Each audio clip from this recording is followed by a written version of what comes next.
Pedagogía y escolástica, el punto exacto donde se cruzan y donde todavía chocan.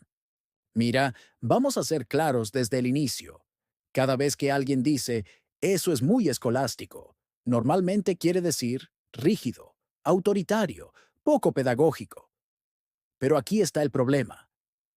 La escolástica no nació contra la pedagogía, nació como una forma de pedagogía. En este video vamos a ver dónde se unen realmente la pedagogía y la escolástica, y por qué muchas prácticas educativas actuales siguen atrapadas justo ahí. Quédate hasta el final, porque la pregunta clave no es si la escolástica sirve o no, sino qué tipo de pedagogía estamos practicando sin darnos cuenta. El malentendido central. Cuando hablamos de pedagogía, solemos pensar en estudiante activo, diálogo, comprensión, sentido, formación integral. Y cuando hablamos de escolástica, pensamos en lo contrario, autoridad, repetición, respuesta correcta, rigidez. Pero esa oposición tan limpia no existe, porque la escolástica no es solo qué se enseña, sino cómo se enseña y cómo se razona. Y ahí es donde entra la pedagogía. La escolástica como método pedagógico. La escolástica es, ante todo, un método de enseñanza del pensamiento, no un contenido, no una ideología cerrada, un método. ¿En qué consiste?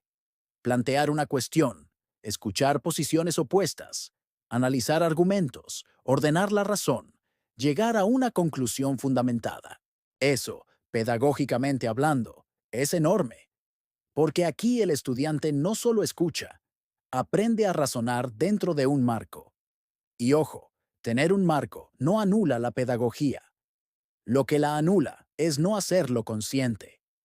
Pregunta al espectador. Piénsalo un segundo.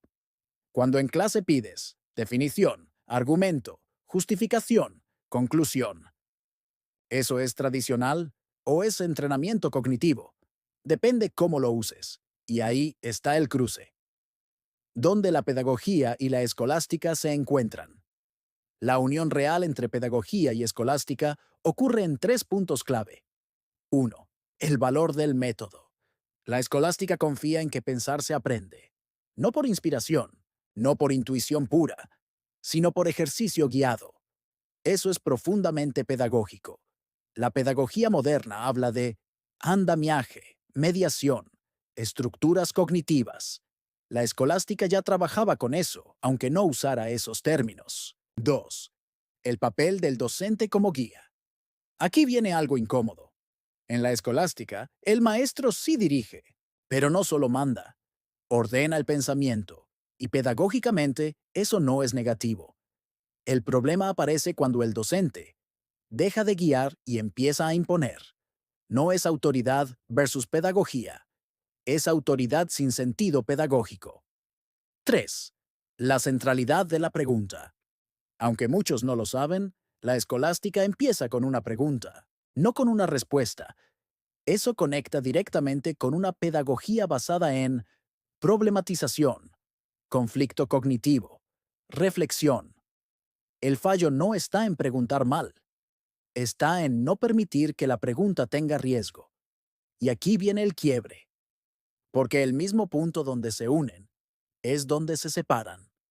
Cuando se rompe la pedagogía, la escolástica deja de ser pedagógica cuando el método se vuelve mecánico, la conclusión importa más que el proceso, el error deja de ser parte del aprendizaje. Ahí ya no hay pedagogía, hay simulación de razonamiento. Y ahora dime si esto no suena actual. Exámenes que premian repetir, ensayos con estructura perfecta pero sin pensamiento propio, participación controlada, preguntas abiertas, con respuesta única. Eso no es escolástica medieval, eso es pedagogía mal entendida hoy.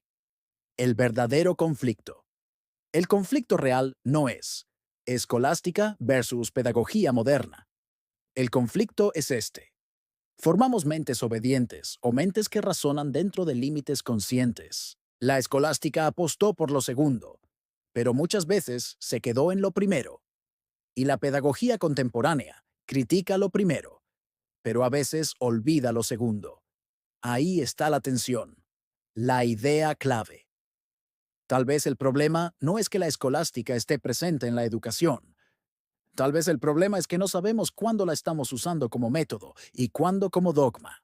Porque método, pedagógico, dogma, antipedagógico. Y eso vale ayer y hoy. Así que la próxima vez que escuches, eso es muy escolástico. Tal vez la pregunta correcta sea, ¿es un método que enseña a pensar o una estructura que impide hacerlo? Déjamelo en los comentarios. ¿La pedagogía actual ha superado realmente a la escolástica o solo cambió el discurso? Si este enfoque te hizo ruido, del bueno, suscríbete. Porque aquí, en palabras del profe, la educación no se repite, se piensa.